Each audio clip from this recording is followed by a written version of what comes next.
Hello friend, this is physics with Swapnil. और आज हमारा टॉपिक है, आज जो हम समझने वाले हैं वो समझने वाले हैं डायमेंशन। ठीक है, तो आपने ऐसे तो वर्ड डायमेंशन आपने सुना होगा, जैसे 3D 2D। तो ये क्या होता है 3 डायमेंशन 2 डायमेंशन?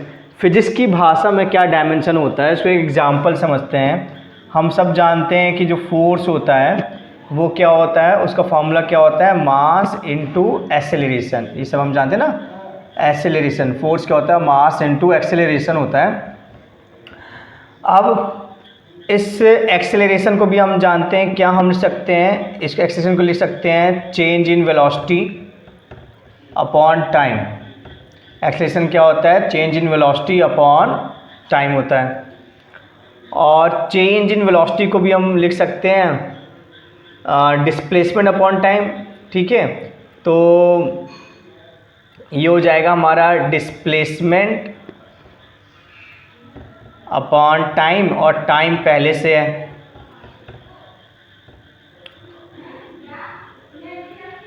ठीक है, तो ये चेंज। तो आप देख सकते हैं कि एक मेरे पास फिजिकल क्वांटिटी थी, फोर्स थी, जिसका फॉर्मूला होता है मास इनटू एक्सेलरेशन। मैंने एक्सेलरेशन को ब्रेक करते गया और फाइनली हमारा जो फोर्स का फॉर्मूला आ गया मास डिस्प्लेसमेंट अपॉन टाइम का स्क्वायर। तो हम देख रहे हैं कि इसको हमने मास, लेंथ और टाइम में तोड़ दिया। यही जो मास, लेंथ और टाइम होते हैं, मास, लेंथ और टाइम, ये हमारे होते हैं फंडामेंटल यूनिट्स। ये हमारे क्या होते हैं, फंडामेंटल क्वांटिटीज़। ये क्या होती है, हमारी फंडामेंटल क्वांटिटीज़ होती हैं। और ये जो हमारी फोर्स है वो क्या है, हमारी डिराइव्ड फिजिकल यूनिट।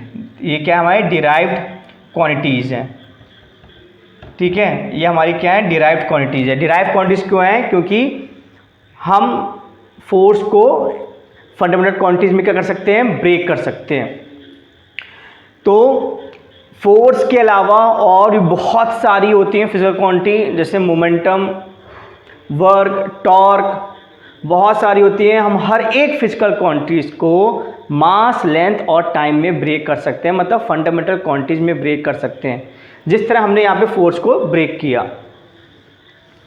अब हमने मास को डायमेंशन दे दिया m, और हमने डिस्प्लेसमेंट को डायमेंशन दे दिया, डिस्प्लेसमेंट को या लेंथ को डायमेंशन दे दिया l, और टाइम को दे दिया t।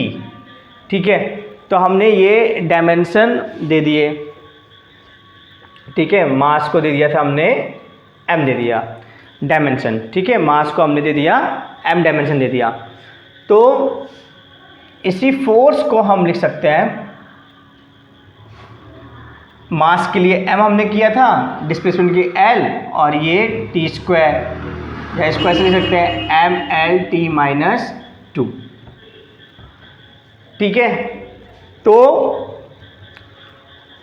दो वर्ड होते हैं, एक तो वर्ड होता है हमारा डायमेंशन और एक तो वर्ड होता है हमारा डायमेंशन फॉर्मूला। तो ये आपको जो दिख रहा है mlt-2, ये होता है डायमेंशन फॉर्मूला। इसको बोला जाता है डायमेंशन फॉर्मूला, इसको बोला जाता है डायमेंशन फॉर्मूला। ठीक है, और ये जो है, जैसे m की पावर 1 है यहाँ पे, l की पावर 1 है यहाँ पे, इनको बोला जाता है डायमेंशन। तो हम ऐसा इसको बोलते हैं कि इसको पहले हम रब कर देते हैं। ठीक है,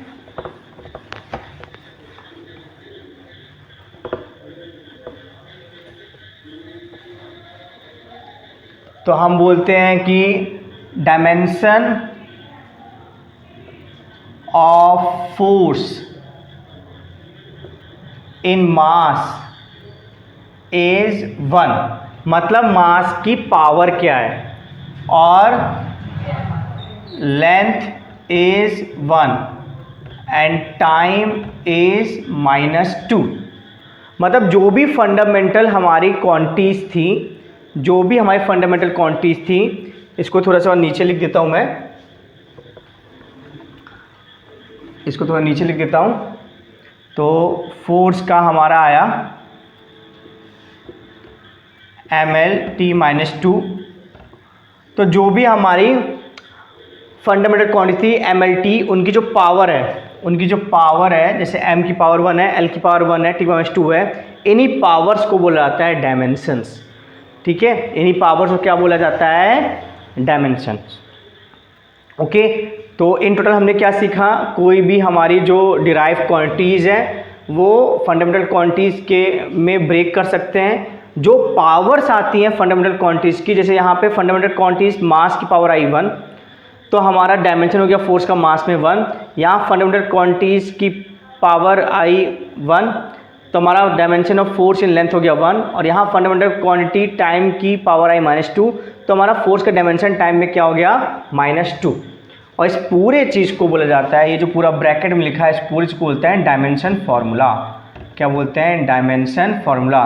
तो अगर आता है फोर्स का डायमेंशन फार्मूला क्या है, तो फोर्स का डायमेंशन फार्मूला क्या है? mlt-2। और फोर्स का डायमेंशन क्या है? तो फोर्स का डायमेंशन किस में? मास में क्या है? 1, लेंथ में क्या है? 1, और टाइम में क्या है? -2। ठीक है, एक और प्रैक्टिस करते हैं अपन को, एक और एग्जाम्पल लेके इसकी प्रैक्टिस करते हैं। जैसे कि हमने एक क्वांटिटी लिया, पावर होता है, हम सब जानते हैं क्या होता है? Energy by time. और एनर्जी क्या है? वर्क का ही रूप है, तो वर्क अपॉन टाइम। और वर्क क्या होता है? Force into displacement upon time. अब हम जानते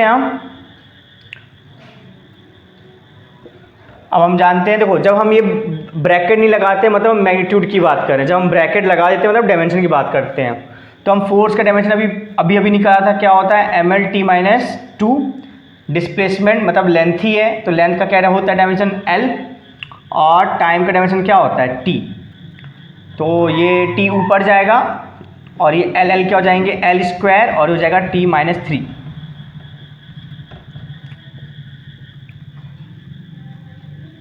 ठीक है, तो हम क्या बोलेंगे कि मास में dimension of power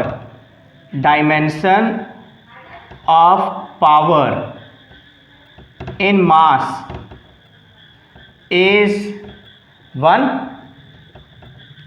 length is 2 and time is -3। और ये पूरा जो लिखा है वो उसको क्या बोलते हैं? Dimension formula. क्या बोलते हैं? Dimension formula. ठीक है, तो आप, आई होप आपको समझ में आया होगा। ये जो पावर थी ये भी एक डिराइव फिजिकल क्वांटिटीज़ है, इसको हमने mlt में ब्रेक कर दिया, जो कि फंडामेंटल क्वांटिटीज़ है। जो फंडामेंटल क्वांटिटीज़ है उनकी जो पावर्स होती हैं वही डायमेंशन होता है। जैसे मास एक फंडामेंटल क्वांटिटी, उसकी पावर क्या आ रही है? 1, तो पावर का डायमेंशन मास में क्या हो गया? 1। लेंथ एक फंडामेंटल क्वांटिटी है, उसकी पावर क्या आ रही है? 2, तो पावर का डायमेंशन लेंथ में क्या हो गया? 2। और टाइम एक फंडामेंटल क्वांटिटी है, उसमें पावर क्या आ रही है? -3, तो पावर का डायमेंशन टाइम में क्या हो गया? -3। और ml2t-3 क्या बोलेंगे? Dimension formula of power. अब हम ये क्यों कर रहे हैं, इसका बहुत यूज है और यही हम अगले लेक्चर में समझेंगे। Thank you so much.